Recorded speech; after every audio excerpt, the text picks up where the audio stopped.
Hey everyone, we're going to do a little something different this week.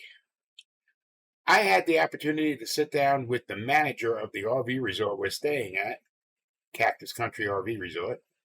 She's been here for 6 years, and she's going to tell us the good, the bad, and the fun of running a 55-plus RV resort.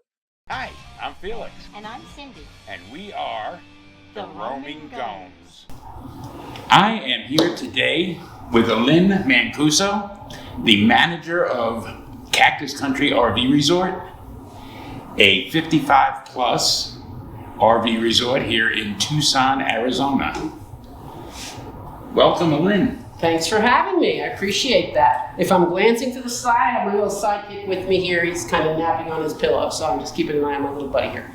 He's like the Cactus Country mascot. He's in charge. So to speak. Yeah. Yes. He's That's Buddy. Right, Buzz? So I just have some questions for you. Sure. Fire away. I'll be very candid. Good. That's exactly what we all want to hear. Right? How did you come to work here at Cactus Country? I have a little question. And how long have you been here? Okay. So I lived in Pennsylvania. I was raised in New Jersey. I lived in Pennsylvania. I had one son who moved to Utah in 2014. And I was shy of retirement age, but I started to feel like, why am I waiting? Why am I waiting? Gotcha. And I was sick of living in a snowy place. So I bought a 26-foot Class C RV with no particular destination other than the Southwest. Closer to him, hit the road, do some work camping here and there, see what happens, see if I can find a place I want to be. Gotcha. I have some relatives in Tucson that I was just stopping through for the night to visit them. And when I did that, I visited for the night and moved on to see my son. And he said, where are you going next? Because I really had no real plan. And I said, it's getting to be winter time. I think I'm going to go back to that little park in Tucson. I really have some vibe about that place. So I came back here to spend a month, never left. Did you know that? No. Not really? Yeah, I did. never left. I came back here to spend the holidays in the winter of 17, 18. Mm-hmm. And I asked, just as a guest, didn't answer an ad to work here or any of that. And the longer I was like, the annual was a value. Even if I thought I was going to go around, I thought it's worth it to pay that.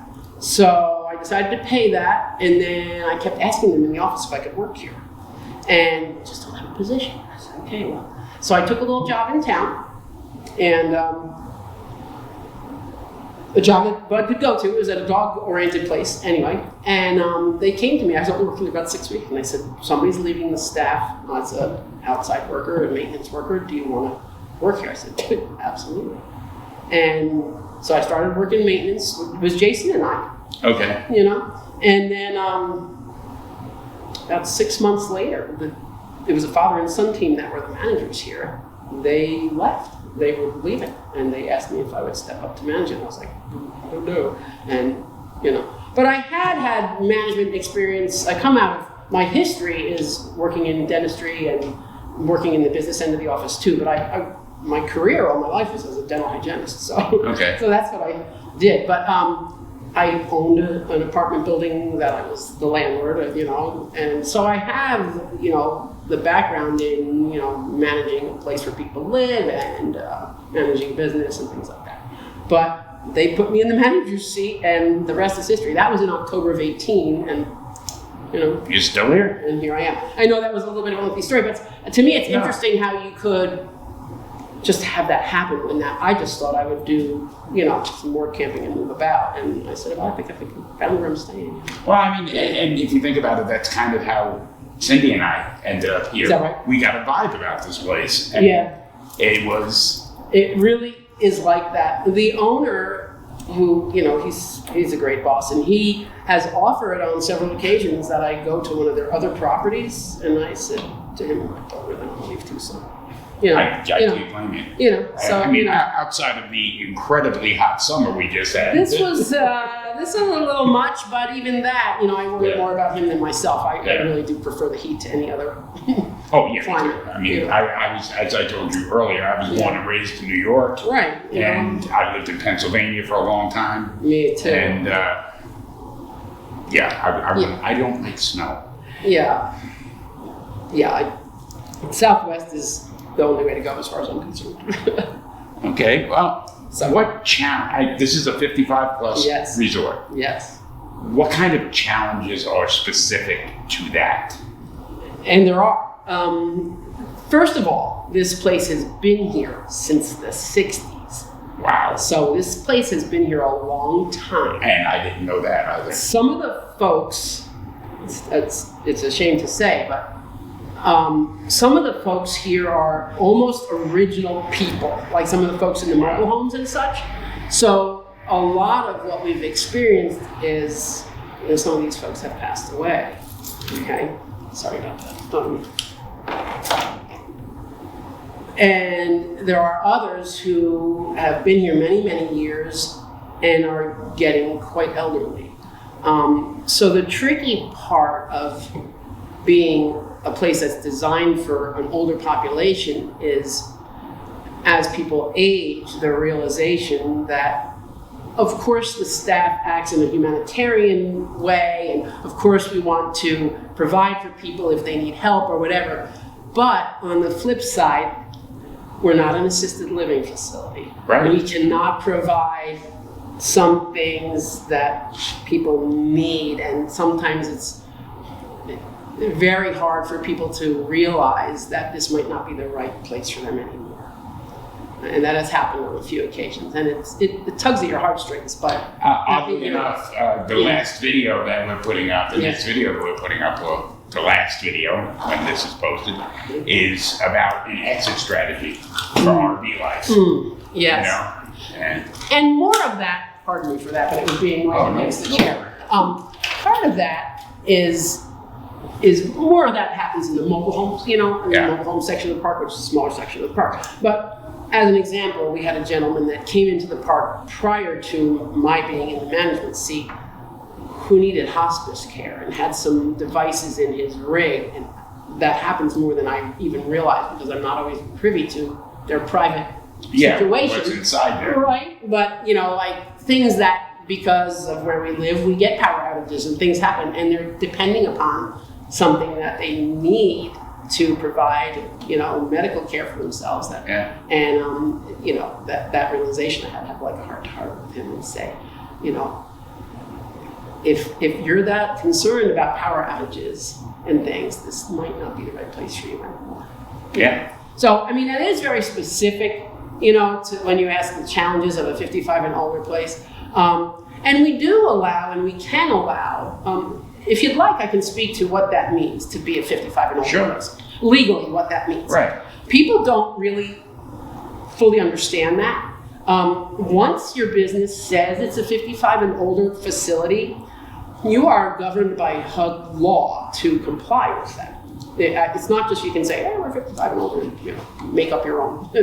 So in order to be a 55 and older facility, for people to move in and live here, or to take an annual like yourself, somebody that plans to be here more than just a few months for a winter stay or something, 80% of those people that fit that criterion, here like 6 months or longer, have to be 55, 80%. Okay.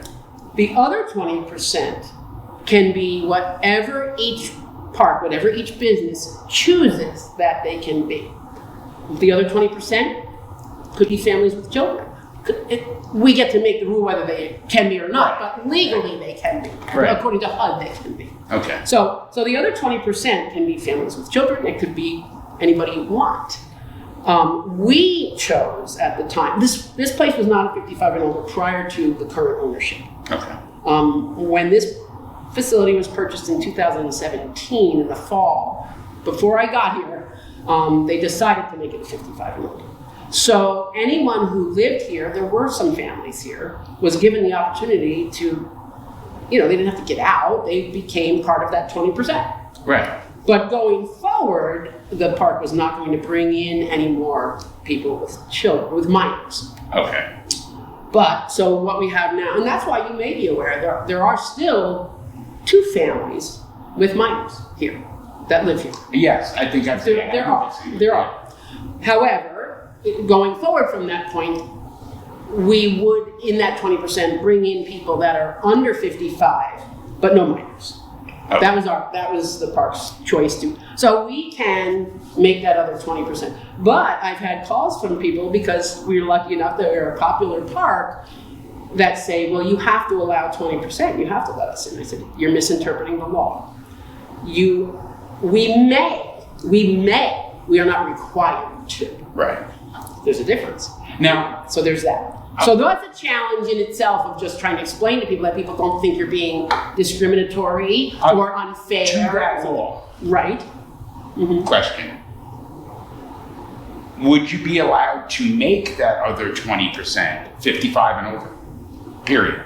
Oh, yeah. If you chose to, like with your other 20%, you can say, this place doesn't allow any children ever. This place doesn't allow anyone under 55 ever, even for overnights. Oh, so it is You could do completely that. your choice. Mm-hmm. That other 20% can be anything you want it to be. So we, but if that helps you to kind of, people don't often realize there's, legalities involved with these kinds of things. Well, and I mean, to the notice you just put out, Yes. maybe a week ago or so? Yeah. Yeah, I put out a lot of notices. As you know. But I don't remember exactly what. It was talking about how you need to. Oh, the rules behind the rules. Yes, The rules behind the rules rules. behind the rules. Yes.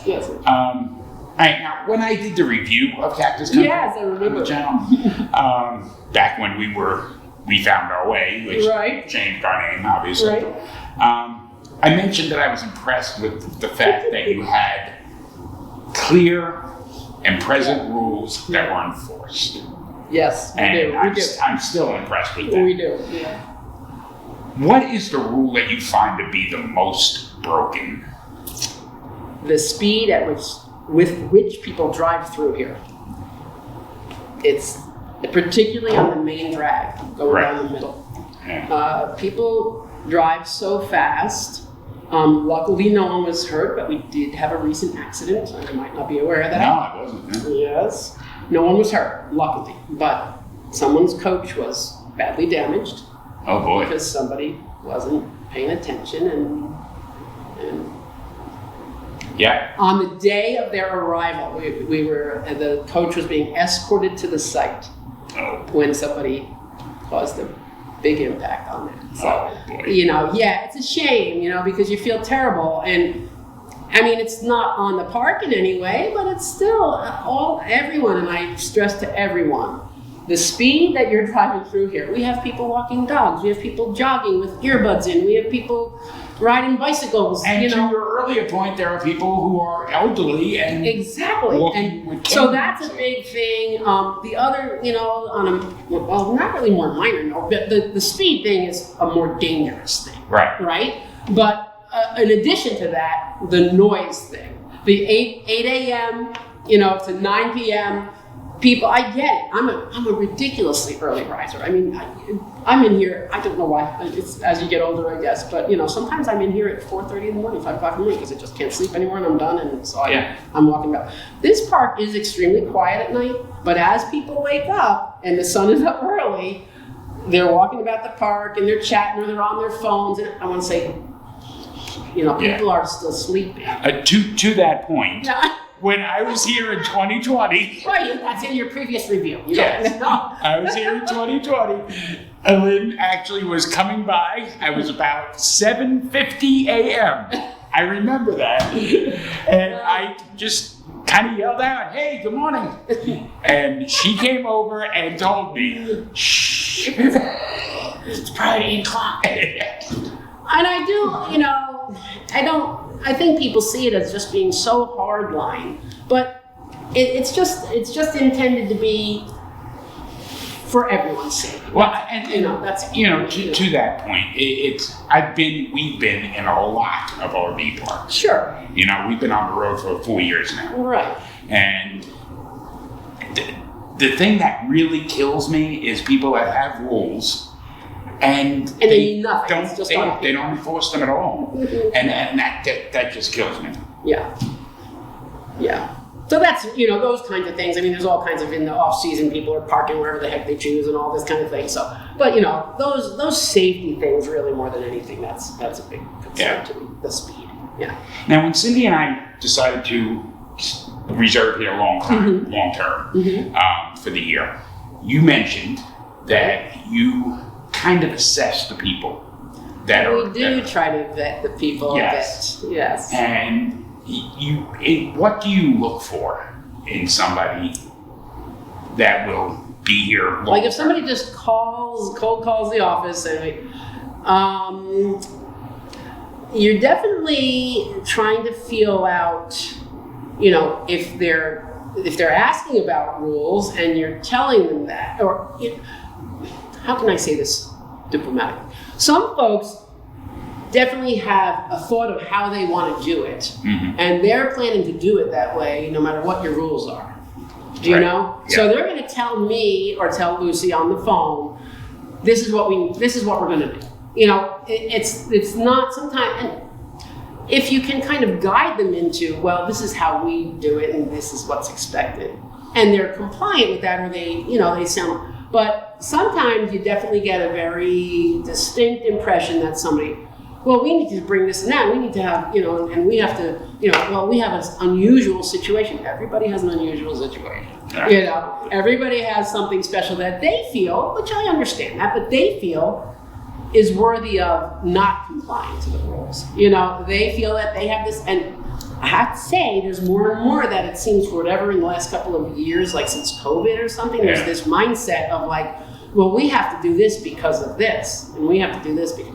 And sometimes that's not going to work for your neighbors. We all live very close together, and this is how it works, and this is how many vehicles you're allowed on site, and this, so if they're open to talking with you about it, then but if they're very hardline, or we have 3 dogs and that's okay because I'm so sorry, it's a 2-dog rule, and that's the rule, So yeah, I mean, you can kind of tell right away if somebody's getting real pushy. But the other thing, we knew you because you'd been here a couple of seasons and wanted an annual, but we don't do an annual right out of the gate. They can do a month, and so make sure both. So if you've never lived here, you don't want to plunk that money down and decide that, this isn't what I thought it was going to be, or I'm not that happy here. So do a month, and we'll apply that month if everybody's happy. Or that gives. Yeah, or like with us, we did the 3 months when we were. Yeah, well, that's if somebody's going to do a winter season or whatever, but if they're asking for an annual and want to come in and pay the annual rates, I don't take that big annual money like that right out of the gate. Yeah. We definitely do pay for a month and see how it goes. Yeah. And it's kind of like a 30-day trial period, really, make sure that, and, maybe sometimes, it sounds silly to say, but sometimes people, therefore, on their best for that first month. But for the most part, that works out. We get to kind of feel, it's not too often that we have to say this isn't going to work, but sometimes, Cactus Country. What kind of, are there any plans in store in the coming months, years, for improvements or changes or anything like that? The owner and I are continually in discussions over, what to do next and how to improve the park. So there is that. And not to be vague, but I don't like to speak to it too much because it's really the owner's choice. But we're always looking at ways to enhance the park. We just recently did this pool renovation thing. That was pretty nice. Nice. That was a pretty big project over there. We get a lot of cyclists in here, so we recently put in that little bike station, and that's not that big of a deal, but it's just something and quite honestly, Cynthia has taken note of that because, she rides her trike around. There you go. And maybe this isn't a complete answer to that, and maybe you aren't aware, but I'm going to speak to something that's happening in the area that you might not be aware of. So recently, last year, there was discussion over something happening with the property between us and Route 10. Are you aware of this? Well, I saw the sign out for the Right. annexation. Right. So the thing about Cactus Country is it's unique to, I think, to other parks in town because so many are in town, cinder block wall, you know, like it's an in-town park. This is a little more for the person who wants more of a nature experience. We do have, I encountered 2 coyotes this morning coming through the park. You know, you have, and we've always been blessed to have all of this state trust land completely surrounding the park. So I've had people ask, what does the park actually own? What you see as this rectangular, there's nothing beyond the little wire fence, you know, so we can't expand. We're not adding sites in that regard or anything like that. So we're always looking at projects to do within the park. We've thought about reworking this area where the shuffleboard courts are to put something else, like pickleball's a popular thing, maybe something like that. That's just kind of spitballing it, but things like that. But in the meantime, whatever this project is going to be is a concern to us. And I went to that city council meeting. They let people speak their concerns. It goes all the way over to Vail, so a lot of people from Vail were concerned. But they're not really saying what it's going to be. And that could very much change the face of what we see out there. Right. The state trust land will no longer be state trust land. So that's a concern. Not that that directly impacts what we're doing in here, but it impacts the park. It doesn't impact changes the feel. It changes that vibe of being completely in the middle of the desert. All we know is that it's supposed to be something industrial in nature. It could be a truck stop, it could be a warehouse, it could be I don't know what. And as I know anything, I'm going to try to keep everybody informed, but they're really not telling us a whole lot right now. But as far as the park goes, you know,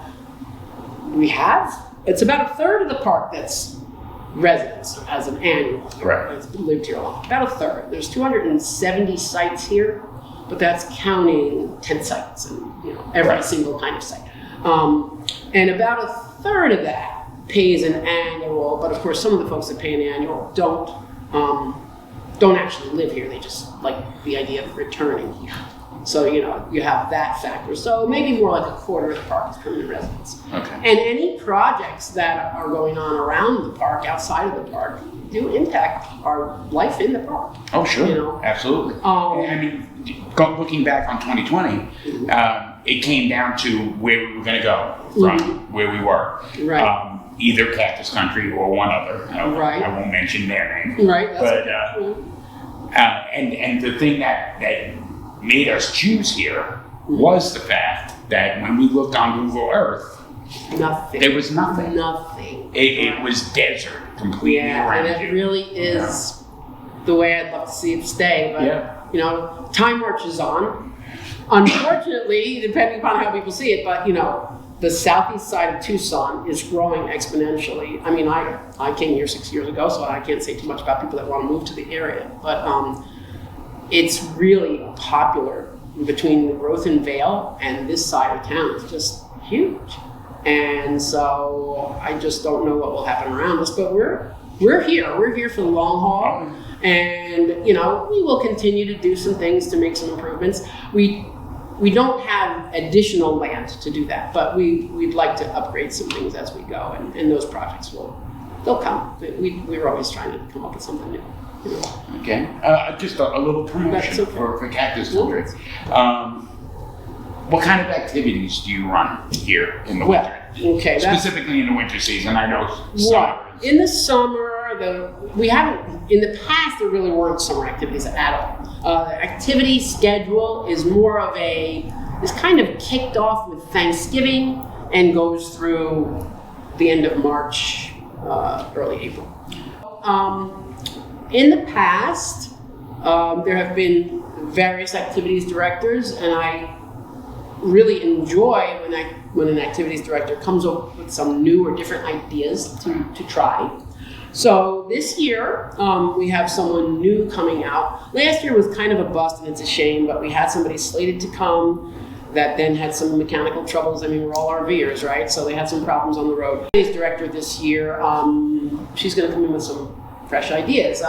There was a time when there was a movie night we used to do, but then it wasn't being attended. I think people like the comfort of their own place instead of sitting on base and watch movies. I don't know, but I liked some of her ideas, like doing like a night of RVing tips, like things like we didn't really have things like that in the past. So she has some thoughts about things like that. We always put on a Thanksgiving meal and a Christmas meal on the house, on the park. We always do that, and we will do that again. But yeah, I mean, we're always looking for new ideas and ways to keep a nice activity schedule for people throughout the winter months. If someone wanted to make a reservation here, yes, for the winter season, because that's your busy season, right? How far in advance should they book? Okay, like everything else we do here, there's a system for everything. So every year, June 1st, we open the books up to reservations of 3 months or longer. Anybody who has stayed with us previously, as long not like yourself who stays year round, but somebody who wants to come back every winter. As long as they make their reservation before they leave here, they can reserve at that time, like before they leave in March or April or whatever it is. But anybody that's new to the park, June 1st, the phone is ringing off the hook. June 1st for 3 months or longer, October 1st for a stay of less than 3 months. Gotcha. So that's how we do it, Okay. What do you like most about your job? So to speak to what I like about the job, or what I like about running Cactus Country, living in this environment is a very unique way to do your job. And being able to John used a nice term yesterday. He said the captain. Like being like in the driver's seat of it. I mean, yes, there's an owner, but he does give me a lot of autonomy to do what I think is good. And, so because I live here and it's my backyard as well, maybe you've noticed, I don't know, but, kind of at one time, this was a little bit more like, howdy. There was Howdy.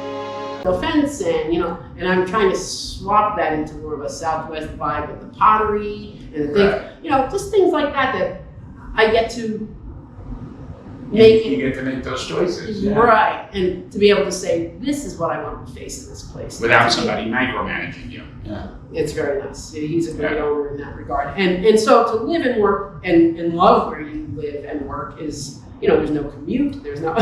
And I do like the personal side of talking with people. And, sure. But again, that always is going to have pluses and minuses because every person that works with a different personality. Yeah. If you were telling somebody who's going to be here for maybe a month or so, the one thing that they need to go see or do here in Tucson. In the area here? What would you? The Desert Museum. That shouldn't be missed. Yeah. If you're spending any length of time, because you need a full day there. Oh, absolutely. Absolutely. We've been, and it was. I think it's a misnomer because people hear you say you need to go to the Desert Museum and they picture like a staunch museum, And so I tried to say to them, we have lots of brochures over in the office stuff to give, but to say, this is inside, outside, lots of walking experience. What a beautiful place, right? So absolutely. I really think that shouldn't be missed. Mount Lemon.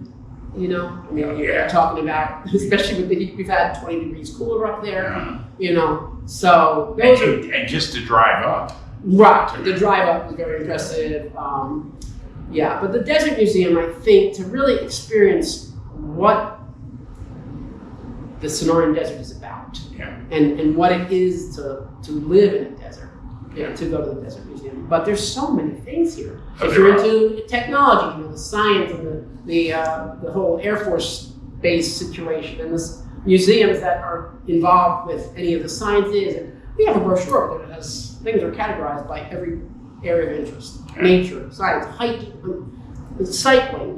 We've got this loop trail is like I think it was voted the best cycling trail in the country. Yeah, actually, I'm pretty sure I've seen that. So I mean, there's a lot here. There's a lot, but I think if you want to get a vibe for what this area is, it's the Desert Museum. And finally, if there was anything you'd like to say to RVers to make their stay here or at any RV park Right. more enjoyable, what would you say to them? It's a twofold thing. If they're very experienced RVers, there's still that thing of every park is going to be a little bit different. So you do want to know what you want to have a good match of what your expectations are, but what the expectations of the place you're staying are as well. Because definitely have had people tell me that I'm way too strict. Definitely had people appreciate rules. So it kind of depends. Now, for new RVers, there's a whole gamut of things that I tell people all the time.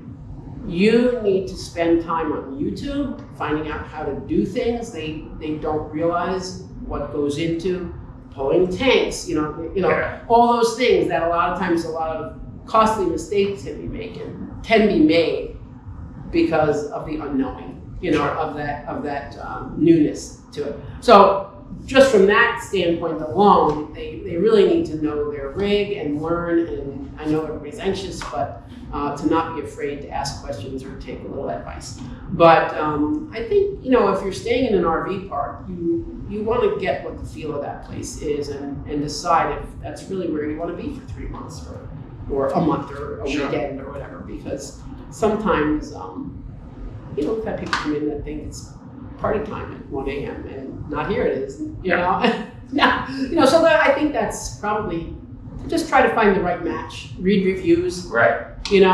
So that they are going to land in the right place.